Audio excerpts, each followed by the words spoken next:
Hello everyone. आज की इस क्लास में कास्ट सिस्टम से रिलेटेड इम्पॉर्टेंट क्वेश्चंस को कराया जाएगा एंड ये क्लास आपकी समाजशास्त्र से संबंधित सभी परीक्षाओं के लिए इम्पॉर्टेंट रहने वाली है। आप सभी इस क्लास को, इस वीडियो को ज़्यादा से ज़्यादा लोगों के साथ शेयर ज़रूर कर दीजिए। एक इन्फॉर्मेशन है समाजशास्त्र से संबंधित सभी परीक्षाओं के लिए यहाँ पर प्रैक्टिस सेट एंड सोशियोलॉजी के नोट्स PDF फॉर्मेट में प्रोवाइड कराए जा रहे हैं। इससे संबंधित जानकारी के लिए यहाँ पर एक व्हाट्सएप नंबर दिया गया है। नंबर है 790-555-3851। इस व्हाट्सएप नंबर पर आप मैसेज करके इससे जुड़ी हुई जानकारी ले सकते हैं। यहाँ पर आपको यूपी पीजीटी का प्रैक्टिस सेट, बिहार शिक्षक भर्ती के लिए Bihar state and Bihar PGT का प्रैक्टिस सेट आपको मिल जाएगा। जीआईसी एग्जाम के लिए समाजशास्त्र का जीएस का प्रैक्टिस सेट आपको यहाँ पर मिल जाएगा।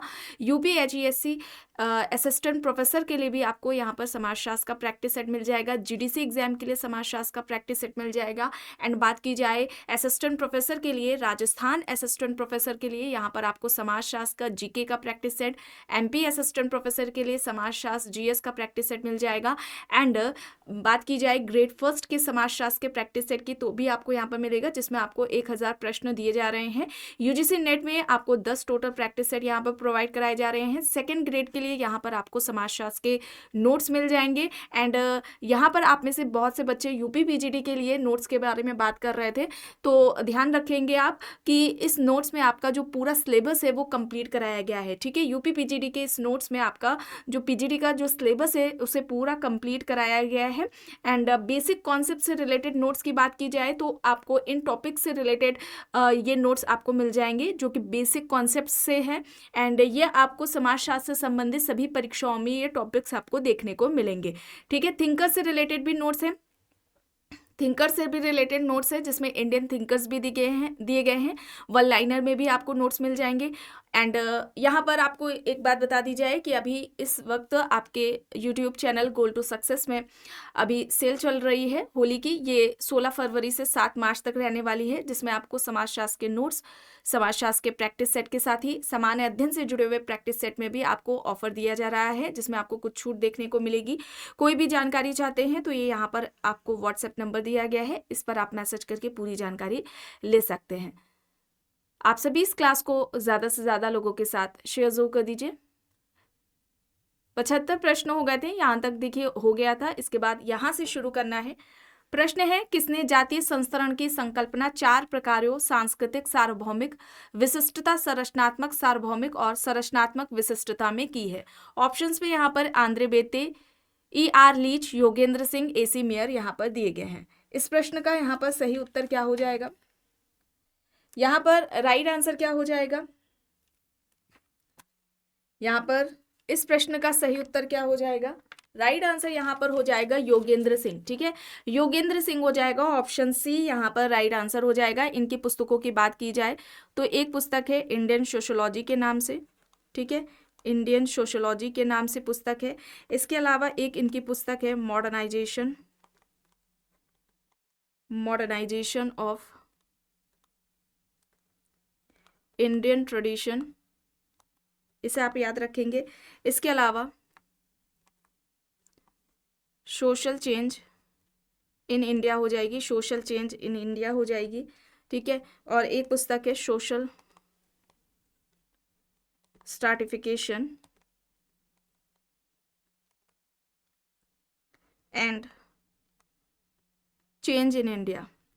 ठीक है, इसे आप याद रखेंगे। कल्चर चेंज इन इंडिया भी है इनकी पुस्तक, कल्चर चेंज इन इंडिया। ठीक है, कल्चर चेंज इन इंडिया, ये भी इनकी बुक्स हो जाएंगी। ठीक है, तो आप इसे याद रखेंगे। Indian sociology, modernisation of Indian tradition, social change in India, social stratification and change in India and culture change in India, ये सारी पुस्तकें हो जाएंगी योगेंद्र सिंह की। ऑप्शन सी यहाँ पर राइट है। प्रश्न है, जातीय आधार पर स्त्रीकरण है प्रदत्त, अर्जित, मुक्त, ना तो मुक्त ना ही समृद्ध। यहाँ पर क्या होगा? इस प्रश्न का सही उत्तर यहाँ पर क्या हो जाएगा?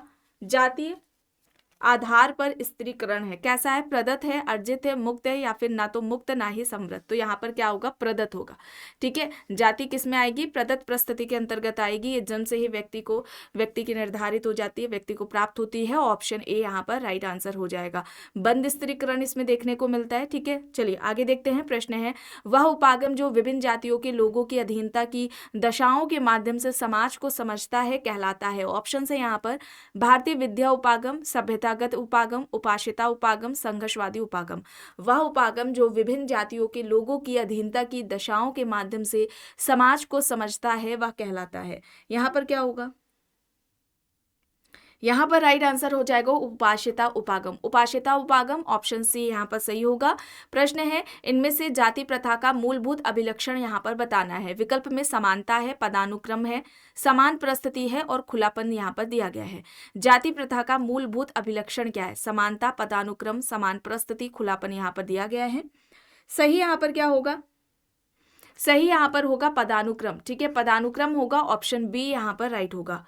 प्रश्न है, जाति व्यवस्था में गतिशीलता में संस्कृतिकरण एवं पश्चिमीकरण की प्रक्रियाओं द्वारा सदैव परिवर्तन, जो गतिशीलता होती है वो संभव होती है, और यह तर्क किसका है? यहाँ पर ऑप्शंस दिए गए हैं, घुरिये, श्रीनिवास, योगेंद्र सिंह, दीपांकर गुप्ता। बताएं, जाति व्यवस्था में गतिशीलता संस्कृतिकरण एवं पश्चिमीकरण की प्रक्रियाओं के द्वारा सदैव संभव है, ये बात किसके द्वारा कही गई है? यहाँ पर राइट आंसर क्या होगा? यहाँ पर सही हो जाएगा M N. Srinivas. M N. Srinivas option B यहाँ पर राइट आंसर हो जाएगा। इनकी अगर बात की जाए अवधारणाओं से संबंधित, जो कि एग्जाम्स में पूछ ली जाती है कि कॉन्सेप्ट इनके द्वारा कौन कौन से दिए गए हैं, तो एक संस्कृतिकरण की अवधारणा है। इसके अलावा एक अवधारणा दी गई है पश्चिमीकरण की, आधुनिकीकरण की भी अवधारणा इनके द्वारा दी गई है। ठीक है, आधुनिकीकरण हो जाएगी। इसके अलावा मोस्ट इंपॉर्टेंट प्रभुत्व जाति की है। ठीक है, प्रभुत्व जाति या प्रभावी जाति या प्रभु जाति हो जाएगा। फिर उसके अलावा इन्होंने धन निरपेक्षीकरण की बात की है। धन निरपेक्षीकरण की अवधारणा इनके द्वारा दी गई है। फैलाव की अवधारणा हो जाएगी और वोट बैंक का कॉन्सेप्ट हो जाएगा। ठीक है, वोट बैंक की अवधारणा हो जाएगी। ये सारी अवधारणाएं इनके द्वारा दी गई हैं। संस्कृतिकरण, पश्चिमीकरण, आधुनिकीकरण, प्रभुत्व जाति, धन निरपेक्षीकरण, फैलाव और वोट बैंक, ये सारी अवधारणाएं किसकी हैं? एम.एन. श्रीनिवास के द्वारा दी गई हैं। ठीक है, और यहाँ पर आप देख रहे हैं संस्कृतिकरण के बारे में बात हुई है, तो योगेंद्र सिंह ने संस्कृतिकरण को क्या कहा था? संस्कृतिकरण विचारधारा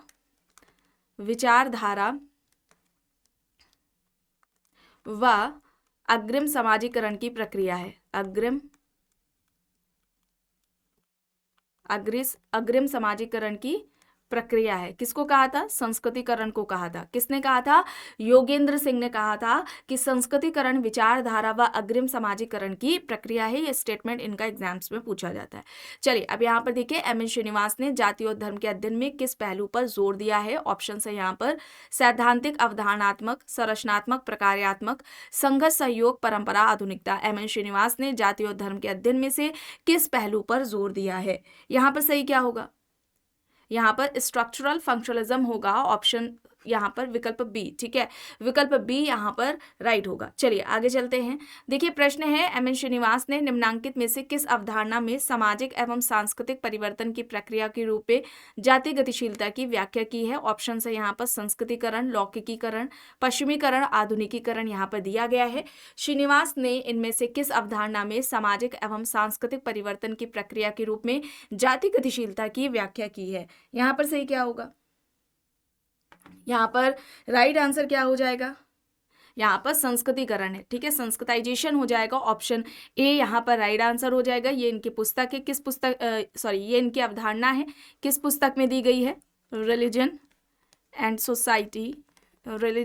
society among the Coorgs of South India. ठीक है, ये हो जाएगी इनकी पुस्तक। कब आती है? 1952 में आती है। ठीक है, 1952 में आती है। Religion and society among the कुक्स of South India 1952 में आती है। संस्कृताइजेशन ये इनका कॉन्सेप्ट है। संस्कृतिकरण होता क्या है, इसमें कोई निम्न हिंदू जाति या कोई जनजाति किसी उच्च या द्विज जाति के रीति रिवाज, उनकी जीवन शैली, धार्मिक कर्मकांड पद्धतियों का अनुकरण कई पीढ़ियों तक करती है, ताकि उस व्यक्ति का जाति पद क्रम में जो स्थान है वो पहले से बेहतर हो सके।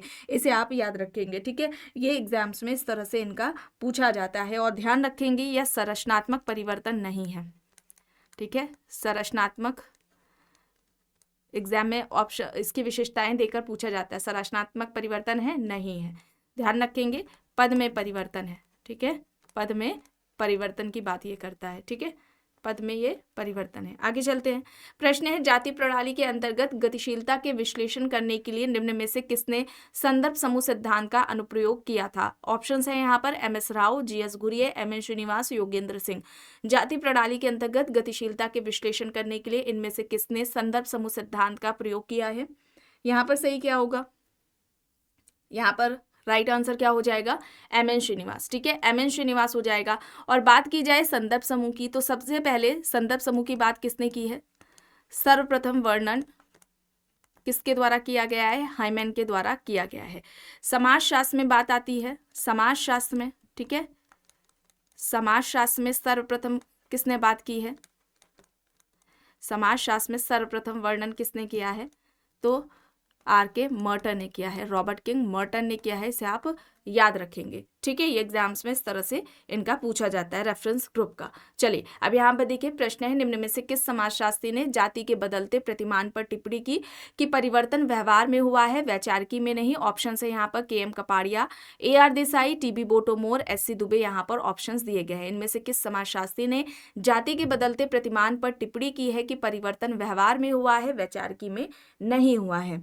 यहाँ पर क्या होगा? यहाँ पर राइट आंसर क्या हो जाएगा? यहाँ पर S.C. दुबे होगा, ठीक है। S.C. दुबे होगा, डी यहाँ पर राइट आंसर हो जाएगा। आपको कुछ इंपॉर्टेंट फैक्ट्स बताए जा रहे हैं, इसे आप याद रखेंगे। कोनिंग का नाम आता है, ठीक है। एक कोनिंग है, इन्होंने क्या कहा था? जाति की प्रतिष्ठित भूमि भारत है, ठीक है। जाति की प्रतिष्ठित भूमि भारत है, ये किसका कहना है? ये कोनिंग के द्वारा बात कही गई है। और एक नाम आता है केतकर का, ठीक है। केतकर का नाम आता है, इन्होंने क्या कहा था? जाति एक सामाजिक समूह है। जाति एक क्या है? सामाजिक समूह है। ये किसका कहना है? केतकर का कहना है। इसे आप याद रखेंगे, ठीक है। H.J.S. मैन का क्या कहना था? इन्होंने क्या कहा है? H.J.S. मैन ने क्या कहा था? जाति असंविदागत प्रस्थिति समाज है। जाति असंविदागत प्रस्थिति समाज है, ये किसका कहना है? H.J.S. मैन का कहना है, आपको याद रखना है। और फिर एक मजूमदार का नाम आता है। मजूमदार ने क्या कहा है? मजूमदार व मदान ने क्या कहा था? जाति को जाति बंद वर्ग है, ठीक है। जाति बंद वर्ग है। वेबर क्या कहते हैं? मैक्स वेबर ने क्या कहा था? जाति को जाति प्रस्थिति समूह है। जाति क्या है?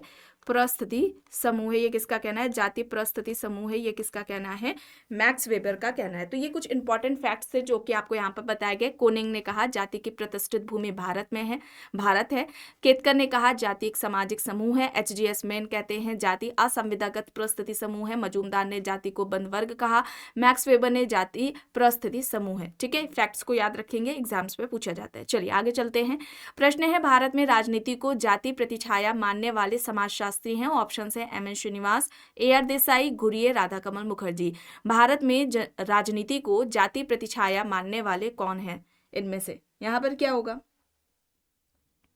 यहाँ पर सही क्या होगा? A.R. देसाई, ठीक है। A.R. देसाई हो जाएगा। और इनका कॉन्सेप्ट था राष्ट्रवाद का, ठीक है। राष्ट्रवाद की अवधारणा किसके द्वारा दी गई है? A.R. देसाई के द्वारा दी गई है। चलिए अब यहाँ पर देखिए, किसका विचार है कि दलित जातियां एवं जनजातियां भारतीय सामाजिक व्यवस्था की श्रृंखला में निर्बलतम कड़ी है? ऑप्शन है यहाँ पर A.R. देसाई, घुरिये, सुरजीत सिन्हा, N.K. बोस। इनमें से किसका विचार है कि दलित जातियां एवं जनजातियां भारतीय सामाजिक व्यवस्था की श्रृंखला में निर्बलतम कड़ी है? यहाँ पर सही क्या होगा? A.R. देसाई, घुरिये, सुरजीत सिन्हा, N.K. बोस। यहाँ पर ऑप्शंस हैं।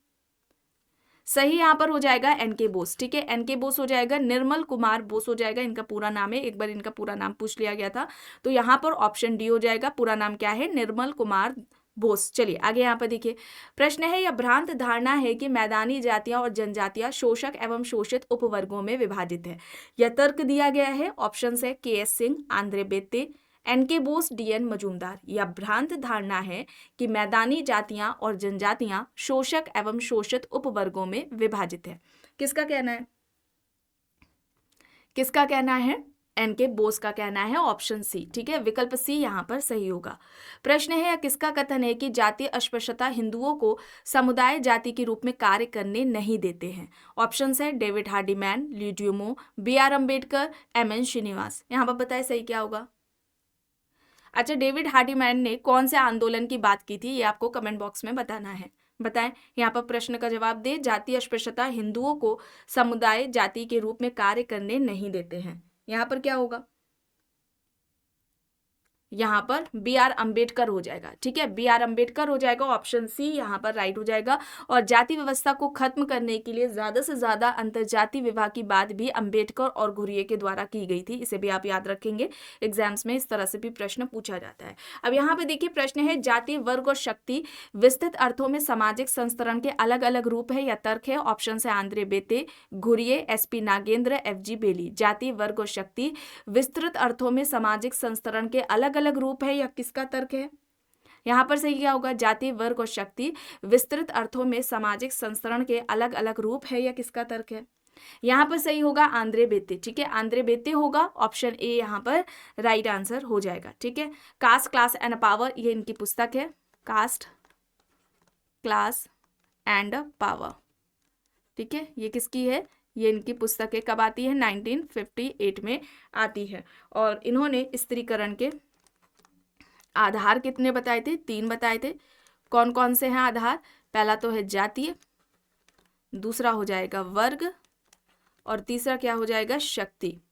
ठीक है, इसे आप याद रखेंगे, ये भी एग्जाम्स में पूछा जाता है। चलिए अब यहाँ पर देखिए, यह किसका कहना है कि भारत की सभी जातियां परिवर्तन के दौर से गुजर रही हैं? ऑप्शन है Robert Redfield, K S. Singh, McKim Marriott, Andre Beteille. भारत की सभी जातियां परिवर्तन के दौर से गुजर रही हैं, ये बात किसके द्वारा कही गई है? यहाँ पर सही क्या होगा?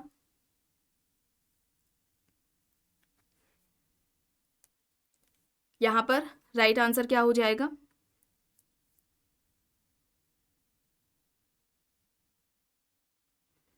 यहाँ पर सही हो जाएगा आंद्रे बेते। ठीक है, आंद्रे बेते होगा, ऑप्शन डी यहाँ पर राइट होगा।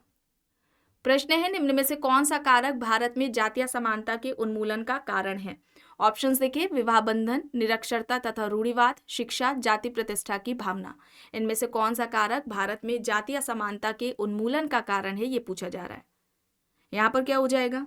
एजुकेशन होगा, शिक्षा होगा, ऑप्शन सी यहाँ पर राइट होगा। प्रश्न है, सामाजिक स्त्रीकरण के 4 स्वरूप दास प्रथा, जागीरें, जातियां और सामाजिक वर्ग की विवेचना किसने की है? यहाँ पर बताए, और यहाँ पर आर्टिकल्स याद रखेंगे। जातीय अस्पृश्यता का अंत, है ना, जातीय अस्पृश्यता का अंत, ये किस अनुच्छेद से संबंधित है, ये पूछा जाता है। तो अनुच्छेद याद रखेंगे आप, 17 है। और SC ST अनुसूचित जाति व अनुसूचित जनजाति, ठीक है, इस तरह से याद रखिए, शॉर्ट में यहाँ पर लिखा जा रहा है, अनुसूचित जाति व अनुसूचित जनजाति अत्याचार निवारण अधिनियम।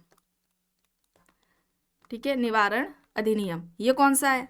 ये कब आता है? तो इसे आप याद रखेंगे 1989। ठीक है, 1989 है। जातीय अस्पृश्यता का अंत अनुच्छेद 17, और अनुसूचित जाति व अनुसूचित जनजाति अत्याचार निवारण अधिनियम 1989 में आता है, 1989 में आता है। चलिए आगे यहाँ पर देखिए, प्रश्न है, सामाजिक स्त्रीकरण के 4 स्वरूप दास प्रथा, जागीरें, जातियां और सामाजिक वर्ग की बात किसने की है? विकल्प में यहाँ पर पार्सन्स है, जॉनसन है, स्मेल्सर है, बोटोमोर यहाँ पर दिया गया है। यहाँ पर सही क्या हो जाएगा बताएं? ये प्रश्न आपका कराया जा चुका है।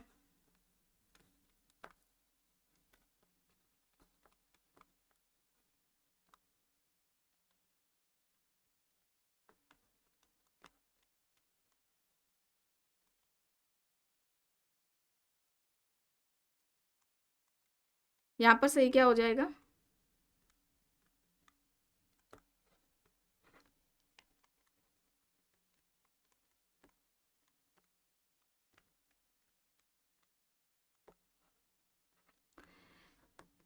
यहाँ पर सही हो जाएगा टीबी बोटोमोर, ऑप्शन डी। ठीक है, विकल्प डी यहाँ पर राइट हो जाएगा। सामाजिक स्त्रीकरण के 4 स्वरूप, दास प्रथा, जागीर, जातियां और सामाजिक वर्ग की बात इन्होंने की थी। इनकी पुस्तकें यहाँ पर बताई गई हैं। पहली है sociology a guide to problem and literature है, दूसरी है एलिट्स एंड सोसाइटी है, और थर्ड है यहाँ पर क्लास इन मॉडर्न सोसाइटी। ठीक है, ये पुस्तकें आप याद रखेंगे, बोटोमोर के एग्जाम्स में पूछी जाती है। चलिए अब यहाँ पर देखिए, निम्न में से भारत में जाति व्यवस्था की उत्पत्ति में माना को एक महत्वपूर्ण कारक किसने माना? नेस्फील्ड, हट्टन, ल्यूडियोमो, सी बाउगल यहाँ पर दिया गया है। भारत में जातीय व्यवस्था की उत्पत्ति में माना को एक महत्वपूर्ण कारक किसने माना? यहाँ पर सही क्या होगा? यहाँ पर राइट आंसर क्या हो जाएगा? माना का सिद्धांत किसने दिया था बताएं? माना का जो सिद्धांत है वो किसके द्वारा दिया गया था? हट्टन की पुस्तक का नाम क्या है? हट्टन की पुस्तक का नाम क्या है? Caste in India.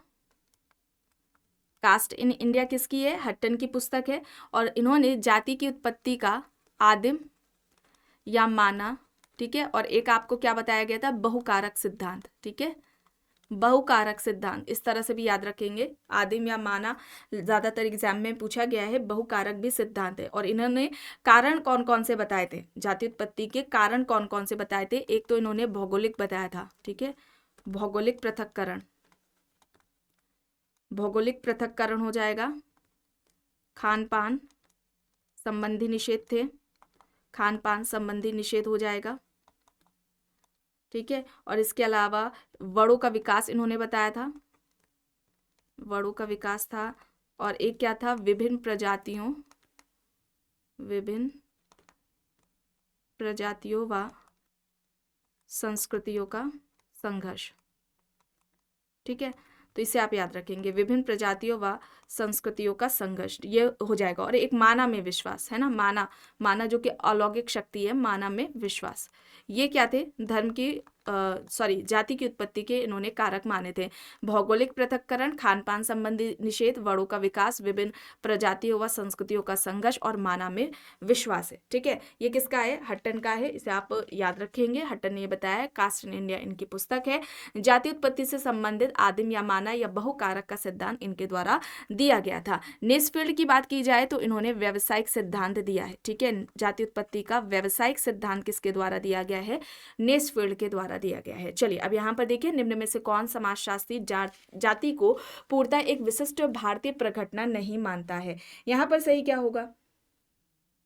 यहाँ पर राइट आंसर क्या हो जाएगा बताएं? जाति को पूर्णतः एक विशिष्ट भारतीय प्रघटना नहीं मानता है, ये यहाँ पर कौन है? कौन होंगे यहाँ पर? जीएस घुरिये, पीएच प्रभु, जेएच हट्टन, एससी दुबे, यहाँ पर ऑप्शंस दिए गए हैं। यहाँ पर क्या होगा? जीएस घुरिये हैं।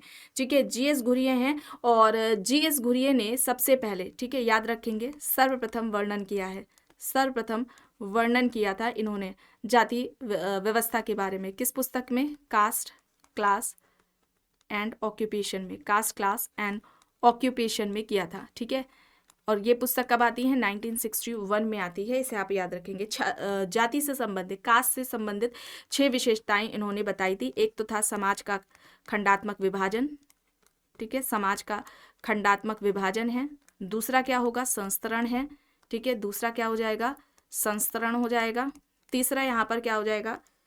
खान पान या आप कहें भोजन संबंधी। ठीक है, खान पान व सामाजिक सहवास संबंधी निषेध, सामाजिक सहवास संबंधी निषेध। ठीक है, ये हो जाएगा। इसके अलावा क्या हो जाएगा?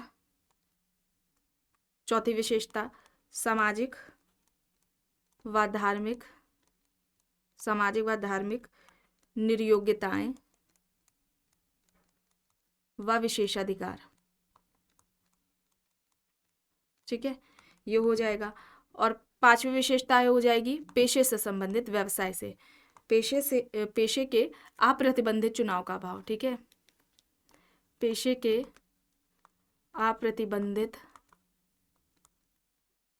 अप्रतिबंधित चुनाव का अभाव। और विवाह संबंधी प्रतिबंध की बात इन्होंने की थी, विवाह संबंधी प्रतिबंध की बात की थी इन्होंने। और अंतर विवाह को जाति व्यवस्था का क्या माना था, रीढ़ की हड्डी बताया था इन्होंने।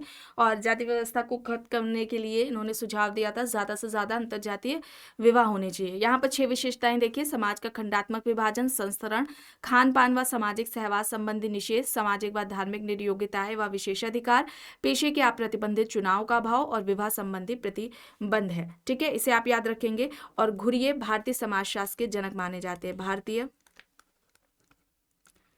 भारतीय समाजशास्त्र के जनक इस तरह से पूछा जाए तो कौन है, घुरिये हैं। ठीक है, चलिए आगे यहाँ पर देखिए, विक्टर एस डिसूजा ने अपने अध्ययन में रिश्तेदारी, जाति, वर्ग और धर्म का विश्लेषण किया है। किस शहर में किया गया है, चंडीगढ़ में, मैसूर में, जयपुर में, दिल्ली में। यहाँ पर क्या होगा, प्रश्न है विक्टर एस डिसूजा ने अपने अध्ययन में नातेदारी, जाति, वर्ग और धर्म का विश्लेषण किया है। कहाँ पर इनका अध्ययन है, ये यहाँ पर पूछा जा रहा है। तो यहाँ पर क्या होगा, यहाँ पर राइट आंसर हो जाएगा चंडीगढ़ शहर में, ऑप्शन ए। ठीक है, विकल्प ए यहाँ पर राइट होगा। चलिए आगे यहाँ पर देखिए, पवित्रता एवं अपवित्रता की धारणा किसकी एक विशेषता है, वर्ण व्यवस्था, जाति व्यवस्था, जजमानी व्यवस्था, पुरुषार्थ यहाँ पर दिया गया है। यहाँ पर क्या होगा, पवित्रता एवं अपवित्रता। यहाँ पर बताएं सही क्या होगा, पवित्रता एवं अपवित्रता की जो धारणा है ये किसकी विशेषता है। यहाँ पर क्या हो जाएगा, यहाँ पर राइट आंसर क्या हो जाएगा, जाति व्यवस्था, कास्ट सिस्टम की है, ऑप्शन बी यहाँ पर राइट हो जाएगा। जजमानी व्यवस्था की बात की जाए तो ये अवधारणा किसके द्वारा दी गई है, विलियम वाइजर की है। ठीक है, विलियम वाइजर के द्वारा जजमानी व्यवस्था की अवधारणा दी गई थी। और आपको एक नाम बताया गया था A.R. वाडिया का। ठीक है, A.R. वाडिया का नाम आपको बताया गया था। इन्होंने क्या कहा था कि जो जाति है, ठीक है, जाति शब्द अंग्रेजी के कास्ट का हिंदी अनुवाद है। ठीक है, कास्ट का क्या है, अनुवाद है, हिंदी अनुवाद है जाति। ठीक है, ये आप याद रखेंगे तो पता है, कॉमन सी बात है। कास्ट की इन्होंने उत्पत्ति किसकी बताई थी, कास्ट की जो उत्पत्ति हुई है यह पुर्तगाली भाषा, ठीक है, पुर्तगाली भाषा के कास्टा से हुई है। ठीक है, कास्टा से हुई है, ये आप याद रखेंगे, कास्टा शब्द से हुई है, जिसका अर्थ क्या होता है, मत विभेद जाति। ठीक है, मत विभेद जाति, ये इसका मीनिंग है कास्टा का। तो ये शब्द पूछ लिया जाता है किस शब्द से हुआ है। ठीक है, तो कौन सा भाषा है, ठीक है, पुर्तगाली से, और शब्द क्या है, कास्टा। ठीक है, पुर्तगाली भाषा के कास्टा शब्द से जाति की उत्पत्ति हुई है। और सबसे पहले ये आप याद रखेंगे, सर्वप्रथम जो जाति का पता लगाया था, सर्वप्रथम पता किसने लगाया है, नाम क्या था इनका, ग्रेसिया डी ओरेटा ने। ठीक है, ग्रेसिया डी ओरेटा ने लगाया था, कब, 1665 में। ठीक है, 1665 में ग्रेसिया डी ओरेटा ने लगाया था सर्वप्रथम पता इसका। ठीक है, पुर्तगाली भाषा के कास्टा शब्द से उत्पत्ति हुई है जाति की, जिसका अर्थ होता है मत विभेद जाति। ये बात किसने बताई थी, A.R. वाडिया ने बताई थी, इसे भी आप याद रखेंगे। जजमानी व्यवस्था की बात वाइजर ने द हिंदू जजमानी सिस्टम में की है, द हिंदू जजमानी सिस्टम कब आती है, 1936 में। ठीक है, 1936 में ये इनकी बुक आती है। चलिए यहाँ पर देखिए, कथन और कारण है। कथन है जातिवाद भारतीय राजनीति की अपरिहार्य संतान है। कारण जातिवाद चुनाव में वोट बैंक हासिल करता है। यहाँ पर सही क्या होगा, यहाँ पर राइट क्या होगा बताए, कारण और कथन दिया गया है, कथन कारण यहाँ पर दिया गया है, सही क्या होगा, यहाँ पर जातिवाद भारतीय राजनीति की अपरिहार्य संतान है, कारण जातिवाद चुनाव में वोट बैंक हासिल करता है। यहाँ पर सही क्या होगा, यहाँ पर कथन और कारण दोनों ही सही है, और कारण कथन की सही व्याख्या है। वोट बैंक का कॉन्सेप्ट किसका था, M.N. श्रीनिवास का। ठीक है, M.N. श्रीनिवास ने वोट बैंक की बात की थी। चलिए अब यहाँ पर देखिए, निम्न में से कौन जातियों के बीच संरचनात्मक दूरियां बनाए रखने में सहायक है। ऑप्शन है आर्थिक स्थिति, राजनीतिक शक्ति, भूमि स्वामित्व, पवित्रता एवं प्रदूषण। कौन जातियों के बीच संरचनात्मक दूरियां बनाए रखने में सहायक है, यहाँ पर क्या होगा, पवित्रता एवं प्रदूषण होगा, ऑप्शन डी। ठीक है, विकल्प डी यहाँ पर राइट होगा। प्रश्न है जाति से संबंधित माना का सिद्धांत किसने दिया, G.S. Ghurye, J.H. Hutton, Risley, Hocart. यहाँ पर दिया गया है। यहाँ पर सही क्या होगा, जाति से संबंधित माना का सिद्धांत। यहाँ पर बताएं किसका है, हट्टन ने दिया था। आदिम या माना का या बहुकारक का जो सिद्धांत है आपको बताया गया था, किसके द्वारा दिया गया है?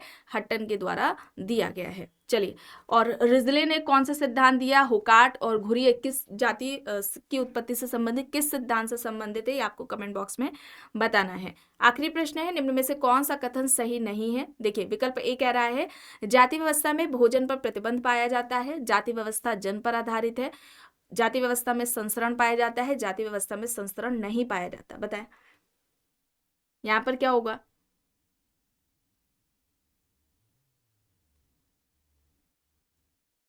यहां पर बताएं, यहाँ पर बताएं आपको भी घुरिये की विशेषताएं बताई गई थी। 6 विशेषताएं उन्होंने बताई थी। समाज का खंडात्मक विभाजन बताया था, संस्तरण बताया था, है ना। तो संस्तरण वहां पर पाया जाता है जाति व्यवस्था में, यहाँ पर दिया गया संस्तरण नहीं पाया जाता है। तो यहाँ पर क्या होगा? विकल्प डी, ऑप्शन डी यहाँ पर राइट होगा। सही नहीं बताना था, बाकी के सारे सही हैं। ठीक है, तो आज की इस क्लास में बस इतना ही। आई होप ये आपको क्लास पसंद आई होगी। अगर पसंद आई है तो प्लीज लाइक करिएगा, कमेंट करके जरूर बताइएगा। चैनल पर अगर आप नए हैं तो चैनल को भी जरूर सब्सक्राइब कर लीजिएगा, एंड इस वीडियो को जितना हो सके ज़्यादा से ज़्यादा लोगों के साथ शेयर भी ज़रूर करिएगा।